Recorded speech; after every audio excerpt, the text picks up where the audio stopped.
if we talk about some sort of structures that form the flavour of the way in which you choose to home educate, how would you shape that for someone else to really get a grasp on? Well, I'm a Montessorian, so I follow Montessori philosophy quite, not strictly. You can't really do Montessori at home completely. The Montessori method needs to be a classroom of the peers of this age and the teachers and all of the materials for it to be a true Montessori school. That's why you really need to check the accreditation of the school that you send children to if it's a Montessori school. But the philosophy itself you can extract and use in your home quite easily. In parenting, it doesn't even matter if you're homeschooling or not. And that's to set up things where the children have freedom within limits. So as early as possible, co-create those limits with your children. Let them have a say in what those limits are. And then they know where the edges are and they can be free to explore within that. So for example, how that looks in my home, when my children were younger and we wanted to be able to look on the internet for different things, and they had a laptop each and we were able to research together, we moved our house around so that we all shared one bedroom. We had a media room, and then we had a creative make a mess, shut the door when visitors come room, so that they had freedom within limits in each of those places. When they were in their bedroom, they weren't messing it up with their activities. When they were in the media room, we could hear each other and see each other's searches on the internet. So they were safely always monitored when they were on the internet. You know, when they were playing Minecraft with their friends, they didn't have headphones. So I heard the voices of the people and I knew who they were.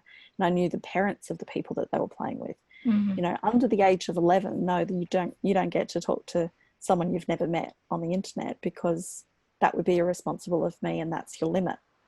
You know, it's not about ruling over someone. It's about what limits are required for us to have a safe situation, but not so safe that it stifles you, you know, not so limiting.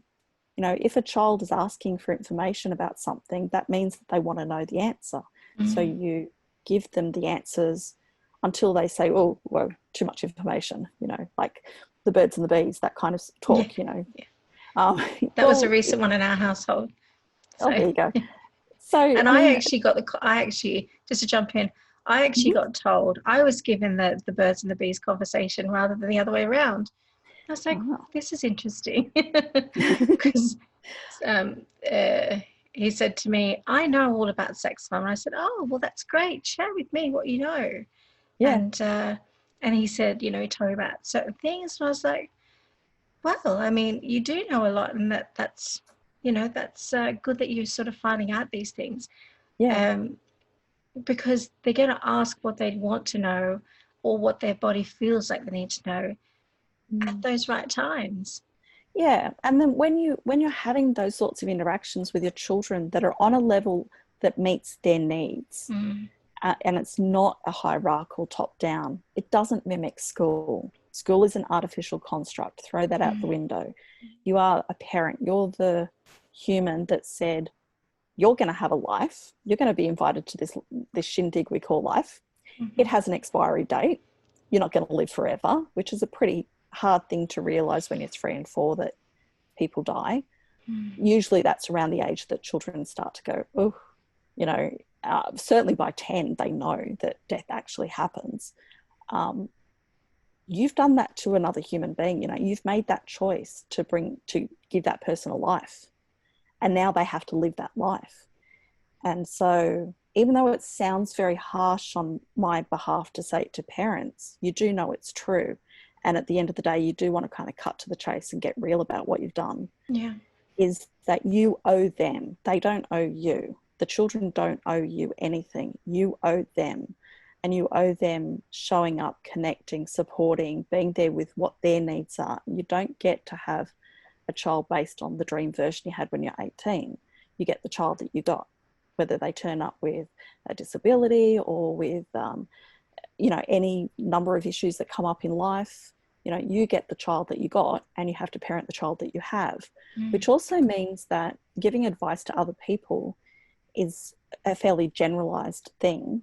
And as someone advocating for parents to be there for children, and really I'm an advocate for the child.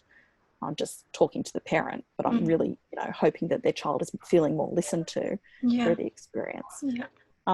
When you have that sort of relationship, I mean, I need to get to know that person as well. I need to get to know that child.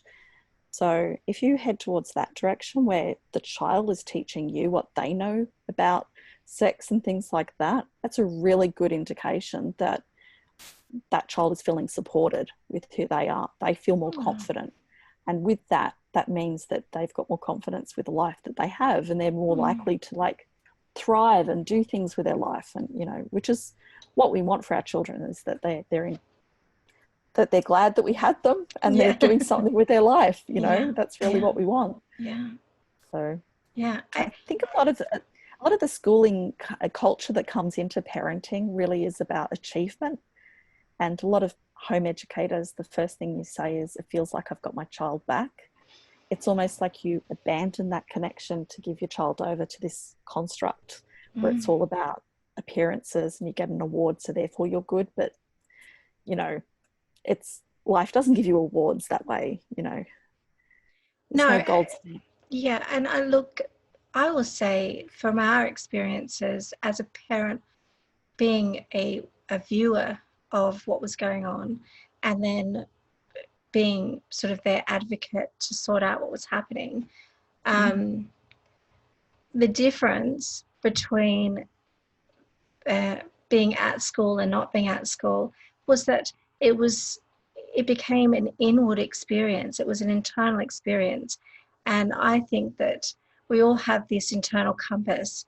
And once we got rid of all of that noise and all of those frameworks and expectations and social demands, that inner compass started maneuvering and allowing that meander and natural integration and growth happen and the changes that happened were just phenomenal. I mean, I really, that's where real human growth happens, you know, when you have that freedom within limits, where you have a safe place to explore, a safe person to talk with, you have access to resources, and you're given, you know, we're going out swimming on Wednesday, and then we've got this happening on Friday. These are our stakes in the ground of what's happening in the future. The child is more relaxed to use their compass to navigate where they want to go. And that's when you get into,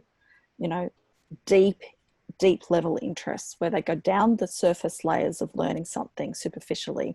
They get into deep knowledge, extensive, broad knowledge, how it applies to other things, skills that you require, practice time to develop those skills. And that's when you find people who are like, you know, 11 and know everything about bugs and are able to give a big speech about it to parents. You know, a child who really loves ballet and spends 16 hours a week doing ballet, and they can only do that through home education because otherwise they can't devote the hours. Stuff like that. It really does open up opportunities to be very deeply passionate about something as a young person, when you don't have to work, you don't have to pay bills, you've got the time to dive deeply, you know, and you can really find out what brings you joy and also come to a natural conclusion with stuff. You know, a lot of these deep passions that people have, like playing video games and stuff, it doesn't last forever. It doesn't have to last forever. It can just be for a time, like a season of your life. And it could be that some of these things are only possible when you are a child as well. So that the fact that they get to enjoy that, the freedom within limits allows for that deepness, and the structure of the school doesn't allow for the deepness. It is constantly interrupting you. We're constantly listening to bells to go on to the next subject. We're dividing things up as subjects. Real life doesn't do that. If you're talking to someone at a museum, you're learning about history, you're learning about culture and geography, you're learning about language as well. And then you've got the artifacts, so it's art. And there's, you know, as home educators, when we're looking at our children learning, you start to pick up on this. You start to pick up on what is my child actually learning? And it can be they are learning about history by having a conversation with this tour guide, or it could be they're learning that he has a dog that only has, who has 3 legs, and that he still hops around, and that his name is Scruffy. You know, they're picking up whatever they're picking up. And as a parent, if you are able to tune in and feel where your child is at, like mentally just see what are they actually getting out of this, and get to know your child well enough through lots of observation and lots of asking afterwards, just to check in to see whether you're on the same page, so that it's the same sort of sense that you get when they're still a baby and they're kind of starting to pull that face, and you're like, oh, I know they're starting to get tired, or I know they're a bit hungry. You start to really, you know, get a good feel for what the child is experiencing. That's how you home educate, is you get to know your children really, you reconnect, you get to know them really well, or you do know them really well, and give them lots of experiences, let them bump into the world and learn from the world, and then check in with them and see what they actually have learned. And that's when you retro record for home ed. If you have to register, you can document it after the fact, what they actually learned, and then judge it against the syllabus and go, oh, they actually covered this, this, this, and this. And, you know, for the rest of it, they're not bumping into, sit down and have a conversation about it, saying, hey, we're not doing any algebra. let's talk about that. You know, let's have a look at what is algebra and where's it come from, and dive into it as a subject.